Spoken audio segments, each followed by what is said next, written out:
Okay. See what we can do with this one.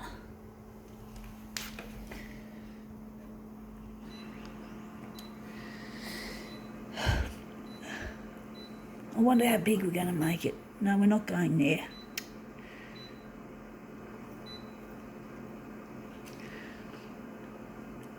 Going 190 by 190.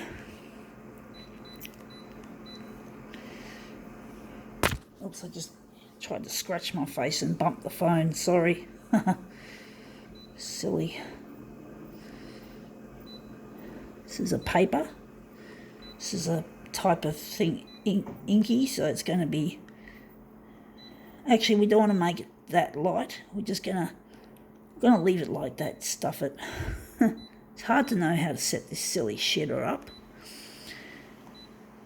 Leave the contrast. Now I'm feeling hot even though I've taken off my jacket. I guess this concentration on my job does make me feel hot. It does warm me up a bit. So let's see what we have. We have here, it's really big. It is a Chinese paper. So it's Sydney Chinese Daily. Not that I can read Chinese, but I'm interested in the picture. The picture here from, I've just covered up the bottom part, but I think you did see it. So we're going to photocopy a section out of this, make it into something interesting. So we're folding it back and we're going to try and cut a little bit off on the edge. Now I'm just going to quickly play with the buttons in case I lose my settings. So we're just going to line it up, try and line it up with the edge like that and just overlap it somewhat. So let's see how we go with this. Gently put the dock feeder on it, see what we get. Scanner just made a bit of a squeak. Not a good sound, just a little bit. I don't know if you heard it. Let's see how this looks, how we've enlarged it. Oh, that looks interesting. That looks like it's almost perfectly framed, close to perfection. But the only thing is he looks a bit washed out. Colour-wise, he's washed out. Too much background removal or maybe too much, too light. We've made it too light. So we're going to just do some adjustments. We're going to just take this and we're going to take the copy density, and it's in the middle now. I thought I moved it to there. I might have accidentally pressed something. Oh, I know what's happened. I didn't set up many of these features or something. Something's been lost. I don't know what happened there, folks. I'm going to just make the copy density go there. I must have cleared it or something. Maybe I've caught it on camera, what I did wrong. Maybe I forgot to set these colours at full blast, and that's probably why it looks so horrible and wishy-washy. So let's try that again. I don't know what I did there. It looked like I'd know if I watched the footage, but I can't just start and rewind it while I'm obviously demoing. So yeah, I can find that out when I'm finished. But that looks a lot better. Colour-wise, that's a lot nicer. Still looks a bit kind of wishy-washy, but it's better than that. That's really washed out. Wondering where the centre of this job is going to be. Maybe we could enlarge it a bit bigger, because we don't want this all in the middle. It looks ugly.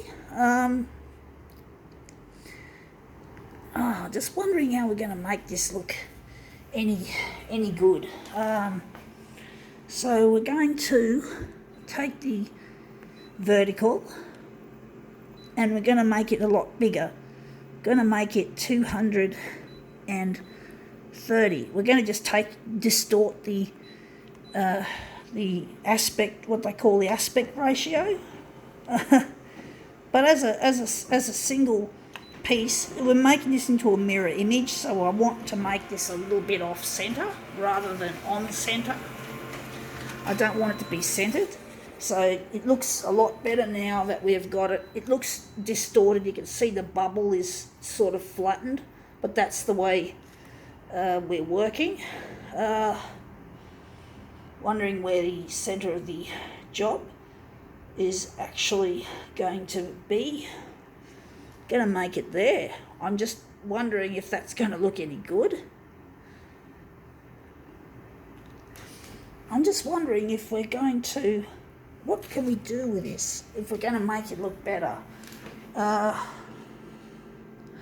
It's going to be a bit of a leap of faith, but I'm going to change the positioning of the paper, and we're just going to return that to 190. But I'm going to now push this paper up, so we're going to slide it up so we can get the image off centre, because I don't want it centred. I don't want a perfect centred looking image like what we've got, however nice and pretty it looks on its own. We're interested in creating a mirror image of this. So let's see if our leap of faith has paid off. It looks good. That's it. That's what we want, or one of the ways we can have it. He looks like he's a bit close to the edge, but I think that's how we actually want it to be. Maybe lifting him up could be another option. Maybe we haven't got much work. We can't work on lifting him up too much. So wondering if maybe we could enlarge him a little bit more. So maybe we could make this 200 by 200. Well, we could have done that with the button there, so we're just going to do that and see what happens. I don't know how this is going to work. This is a tricky one, a little bit. Taking risks. Well, you got to take risks sometimes, because when you play it safe in life, in general in life, often when you play something safe, you don't always get a good result. You often get a really shitty result when you play it safe, and basically you ruin your opportunities of doing something brilliant when you basically play it safe. And people do that all the time, every day. People just don't want to stand out from the crowd. They just blend themselves in, thinking they're going to be teased or bullied in some way by society if they don't follow the trends or follow the attitudes, or when they've got a group of friends together, they've got to all be into the same shit, like being in a fad, like the fads and the fashions and the trends. You got to be, like there's a saying that's called on trend. It's like you've got to be on trend if you want to fit into society these days. You've got to be on trend. I really hate the phrase on trend.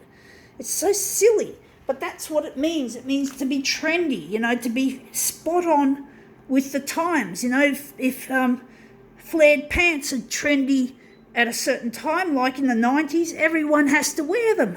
Yeah, you want to wear flares, but if you don't like flares, why wear them?